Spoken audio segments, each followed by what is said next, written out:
Elle aura été une des stars de 2019 aux côtés de la Renault Clio. Elle, c'est la Peugeot 208, deuxième du nom. Alors, on l'a déjà essayé en plusieurs versions, plus haut de gamme, aussi bien en motorisation qu'en finition. D'ailleurs, certains d'entre vous nous l'ont reproché, mais bon, Peugeot nous a présenté sa voiture de façon la plus attractive, donc avec les finitions, avec ses plus beaux atours, évidemment. Ici, on essaye presque la moins chère de la gamme.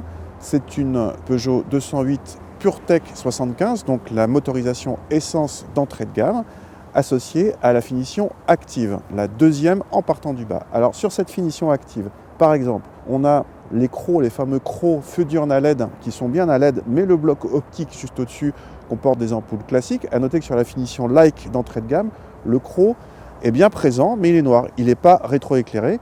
Et au contraire, sur les finitions supérieures, l'ensemble est 100% LED. Il y a d'autres différences, par exemple, les rétroviseurs sont déjà couleur carrosserie sur cette finition, alors que sur la Like, ils sont en plastique noir.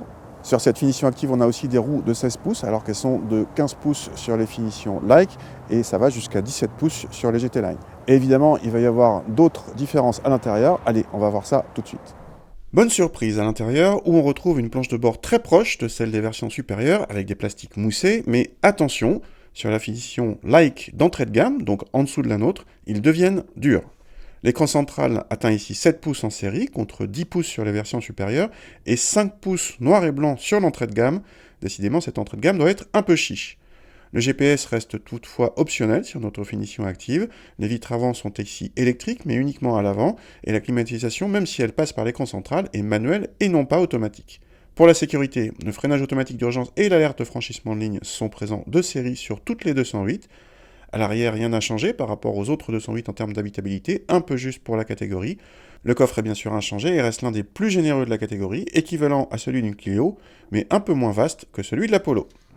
On n'a plus l'habitude de ces moteurs essence atmosphérique, donc sans turbo, à part ceux qui conduisent des Mazda ou bien certaines Ferrari ou Lamborghini très haut de gamme.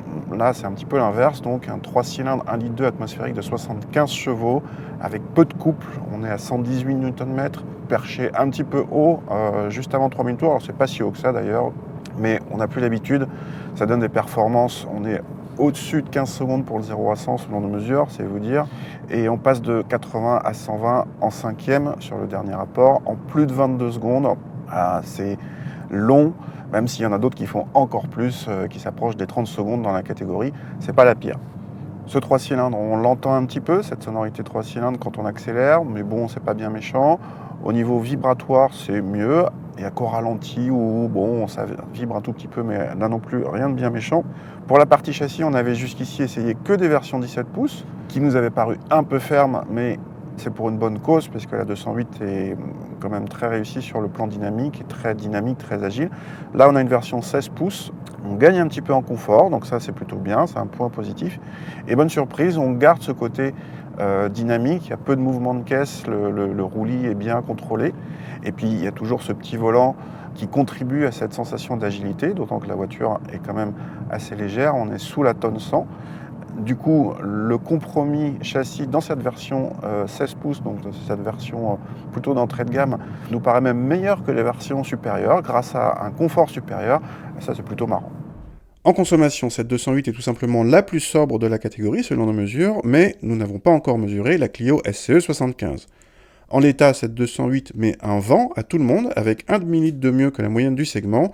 Ceci dit, la 208 PureTech 100 avec turbo ne consomme pas plus selon nos mesures et fournit un agrément largement supérieur. Côté tarif, notre modèle d'essai, le deuxième moins cher de la gamme, est à 17 500 €, soit 2 000 € de plus que la 208 de base. Dans ces 2 000 €, il y a une planche de bord en plastique moussé, une climatisation manuelle, l'écran central de 7 pouces, etc. Bref, cette finition active est suffisamment équipée, elle nous paraît donc plus intéressante malgré les 2 000 € supplémentaires. La Renault Clio SCE 75Zen reste cependant moins chère à 16 500 €, avec un équipement assez proche, avec d'un côté des feux avant 100% LED, mais d'un autre côté des plastiques durs sur la planche de bord, cruel dilemme.